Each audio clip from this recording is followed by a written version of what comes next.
عندنا شاب ولنفترض إن هو اسمه عمر. حاله زي حال شباب كتير في السن ده، حاسس بعدم الرضا عن حياته، وعلى الرغم من أحلامه الكتيرة بس هو كان بيقضي معظم أيامه في التشتت وفي العادات اللي هي مش تمام. بس في يوم من الأيام كده سمع فيديو بالصدفة، يعني هو كالعادة بيقلب على التيك توك زي ما معظمنا بيعمل، وكان الفيديو بيقول إن الشخص اللي أنت تتمنى تكون عليه كمان 5 سنين بيعتمد على 7 حاجات، واخر واحده فيهم هي اهم واحده. فروح اتفرج على الانترو، هات لك حاجه اشربها. تعال.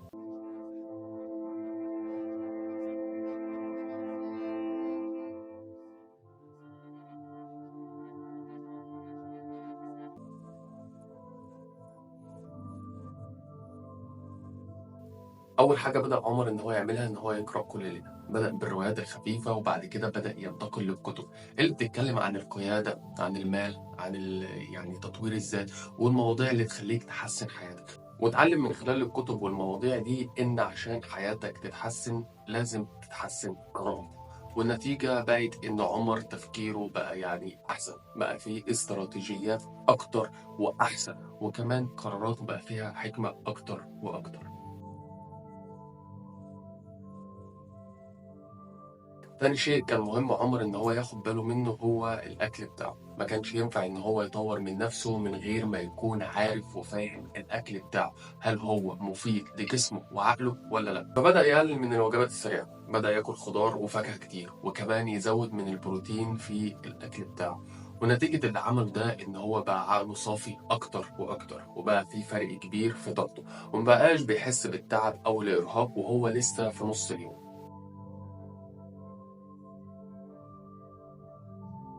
عمر كان عارف ومتأكد إن نظام حياته مش هينفع، كان لازم إن هو يغير شوية عادات موجودة عنده بتخليه مش قادر يحسن من نفسه.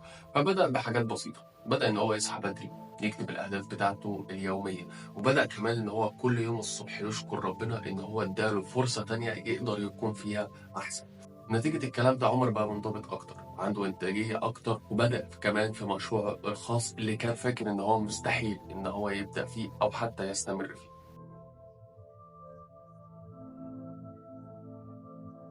سيدنا محمد صلى الله عليه وسلم قال: المرء على دين خليله فلينظر أحدكم من يخالط.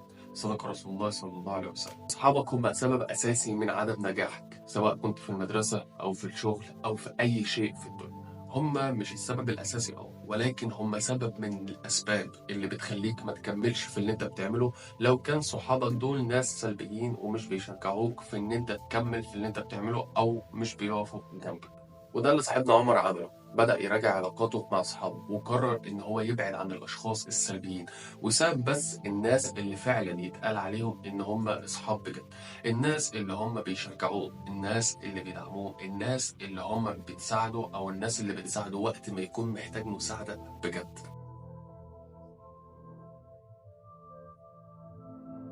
من بداية دخولنا المدرسة بنسمع جملة العقل السليم في الجسم السليم، وعمر كان من ضمن ملايين التلاميذ أو ملايين الطلبة اللي بيسمعوا الجملة دي. بس كل الموضوع إن هو كان بتدخل من هنا وتعدي من الناحية التانية، مش بيفكر فيها. بس لما هو بدأ يمارس رياضة أكتر ويهتم بجسمه وبصحته أكتر، اكتشف إن الرياضة مش للجسم القوي بس، لكن اكتشف إن الرياضة بتساعده يصفي ذهنه ويثق في نفسه أكتر وأكتر.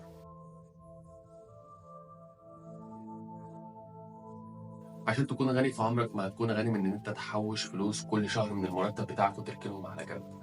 التحويش ده مش هيخليك غني، ولا هيحقق لك الحاجات اللي في احلامك، ولا هيخليك تشتري العربية اللي نفسك فيها. فعمر كان بيعمل كده، كان بيشيل جزء من مرتبه كل شهر، بس في نفس الوقت كان بيتعلم عن الاستثمار.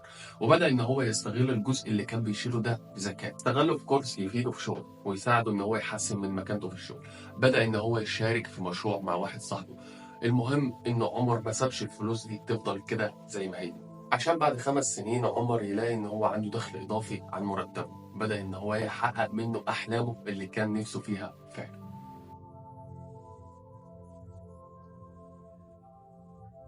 آخر واحدة ودي أهم واحدة، لأن أنت مضطر في النقطة دي تتخلى عن السهر اللي كنت بتسهره كل يوم بالليل وتصحى للشغل بالعافية. وأنا عارف إن الموضوع ده صعب، وأنا لحد دلوقتي لسه مش عارف أعمله ولسه بتأقلم عليه. بس ده غير كمان حوار السهر ده، أنت لازم تقلل وجودك على الفون. بص، السوشيال ميديا ده مكان ملوث، وحرفيا نص أو تلات أرباع الناس اللي موجودين فيه هما ناس فيك، مش بيعرضوا ليك غير اللي هم عايزينك تشوفه. فمش هيعرض لك غير الحاجات الحلوة، يعني مثلا مش هيعرض لك غير العربية الجديدة بتاعته، الفلوس اللي زي الكوم اللي موجود عندي، ولاده اللي ما فيش منهم اتنين، وحاجات من دي كتير قوي. عمر بقى سابه من ده كله، بدأ إن هو يركز وبس على الحاجة اللي بتضيف قيمة حقيقية لحياته، وكانت النتيجة إن هو حس بالرضا في اللي بيعمله ده، وشاف النتيجة بتاعته في التضحيات دي على أرض الواقع. بعد 5 سنين عمر ما بقاش الشخص اللي كان موجود عليه قبل كده، ما كان بقاش الشخص اللي ضايع ولا الشخص اللي مش عارف هو عايز ايه. عمر لما عمل كل الحاجات اللي فاتت دي وبدأ إن هو يقرأ أكتر، ياكل أكل صحي، يبني عادات أحسن، يختار صحابه كويس، ويستثمر في الفلوس اللي هو بيحوشها، وضحى بالحاجات اللي ملهاش أي 30 لازمة في حياته، وبدأ إن هو يركز بس على الحاجات اللي هتنفعه. كانت النتيجة إن هو بقى الشاب اللي كان شايف إن هو مستحيل إنه ممكن يكون أو ممكن يوصل له في يوم من الأيام. ودلوقتي الدور عليك انت، ايه الحاجات بقى اللي ممكن انت تعملها عشان تكون نسخة أحسن من نفسك بعد 5 سنين إن شاء الله. وبس كده، أنا كده أكون خلصت. نشوفك المرة الجاية على خير إن شاء الله. سلام.